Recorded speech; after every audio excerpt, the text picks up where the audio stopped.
উত্তর পূর্বাঞ্চল পর্ষদের ৭২তম অধিবেশন গুরুত্ব দিয়ে আলোচনা করা হয়েছে বাংলাদেশের বর্তমান পরিস্থিতির পরিপ্রেক্ষিতে ত্রিপুরার অবস্থান।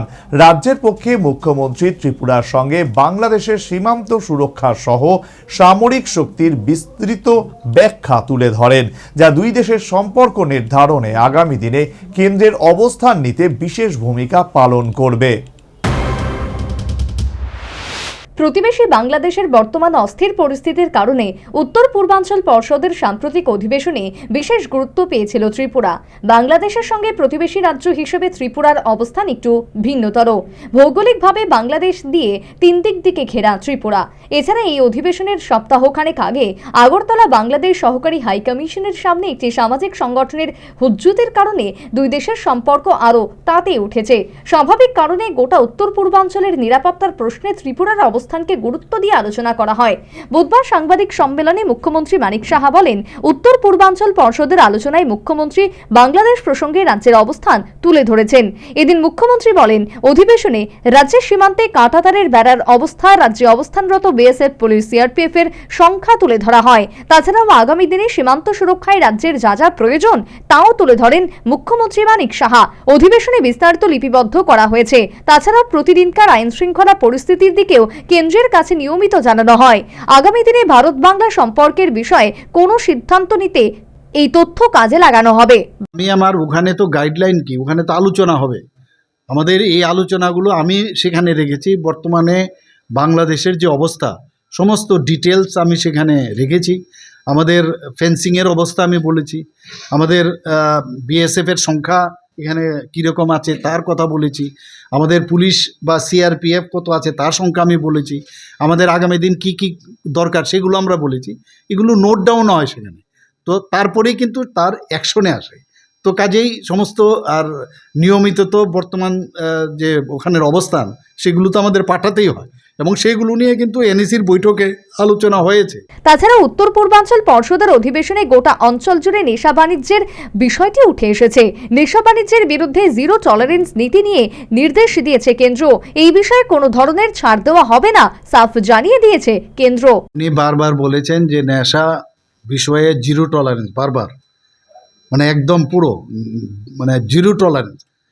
সে যে লেভেলেই হোক, যাই হোক, মানে সেটাকে কোনো অবস্থায় মানে ঢিলা দেওয়া চলবে না, একদম বারবার বলছে। উত্তর পূর্বাঞ্চল পর্ষদের সাম্প্রতিক অধিবেশনে রাজ্যের লাভালাভ নিয়ে মুখ্যমন্ত্রীকে চিঠি দিয়েছিলেন প্রদেশ কংগ্রেসের সভাপতি আশিস কুমার সাহা। এই চিঠির পরিপ্রেক্ষিতে বুধবার দলীয় অফিসে এক সাংবাদিক সম্মেলনে তথ্যগুলো তুলে ধরলেন মুখ্যমন্ত্রী। তিনি আরো বলেন, উত্তর পূর্বাঞ্চল পর্ষদের এই অধিবেশনের কারণে জাতীয় স্তরে রাজ্যের পরিচিতি বেড়েছে। যে ত্রিপুরার ইতিহাসে এত বড় একটা মানে নর্থ ইস্ট কাউন্সিলে একটা অধিবেশন এখানে হয়ে গেল, সমস্ত এই অষ্টলক্ষ্মীর সমস্ত রাজ্যপাল এবং আমাদের মুখ্যমন্ত্রী এবং মন্ত্রীরা যারা এসেছিলেন, ওনারা এসে ত্রিপুরাকে বুঝতে শিখেছেন, বুঝতে পেরেছেন। আমাদের ত্রিপুরা সম্পর্কে অনেকেরই ধ্যান ধারণা কিছুই ছিল না, কিন্তু এটা কি লাভ নয়? তো লাভ।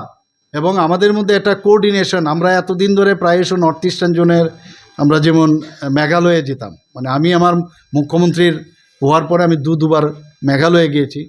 তো আমাদের ত্রিপুরা সম্পর্কে কিন্তু অনেকেরই ধারণা ছিল না। তো এতগুলো রিপ্রেজেন্টেটিভ এখানে এসছেন, আসার পরে ত্রিপুরা সম্পর্কে ওনারা বুঝতে পারলেন। আমাদের ত্রিপুরাতে যে আগর সম্পর্কে জানতে পারলেন, আমাদের ত্রিপুরাতে বাঁশ শিল্পের সম্পর্কে জানতে পারলেন, আমাদের এখানে রাস্তাঘাট সম্পর্কে জানতে পারলেন, ট্যুরিজম সম্পর্কে জানতে পারলেন। তো এটা লাভ হলো না আমাদের সব দিক দিয়ে। তো এখানে শুধু তাই নয়, ন্যাসাক যেটা এখানে স্পেস অ্যাপ্লিকেশনের সেই বিষয়ে এখানে আলোচনা হয়েছে।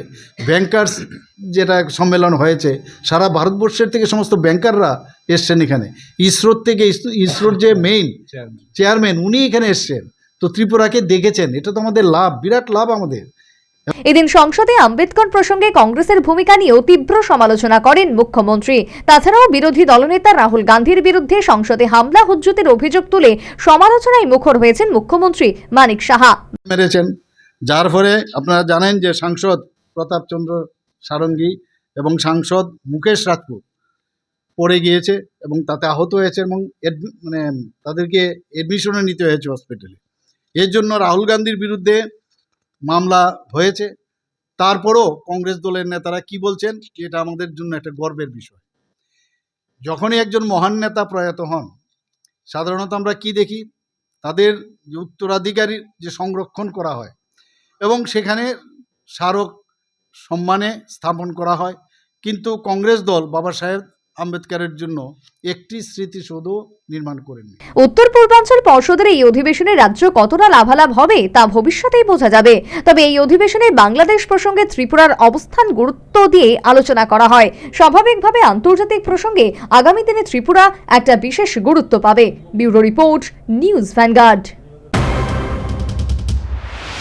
সিজা ইনস্টিটিউট অফ কিডনি সায়েন্সেস কিডনির জটিল রোগের চিকিৎসার জন্য এক উৎকৃষ্ট প্রতিষ্ঠান, যেখানে উত্তর পূর্ব ভারতের প্রথম এবিও অসামঞ্জস্য কিডনি প্রতিস্থাপন এবং মৃত ব্যক্তির কিডনি প্রতিস্থাপন করা হয়। এখানে 115টিরও বেশি কিডনি প্রতিস্থাপন এবং উত্তর পূর্ব ভারতের সবচেয়ে বেশি হিমোডায়ালিসিস করা হয়েছে এবং এই সংখ্যা দিন দিন বাড়ছে। সিজা institute of kidney sciences Tripura সরকার সহ অরুণাচল প্রদেশ, মেঘালয়, মিজোরাম, মণিপুর এবং নাগাল্যান্ড সরকার দ্বারা স্বীকৃতি প্রাপ্ত।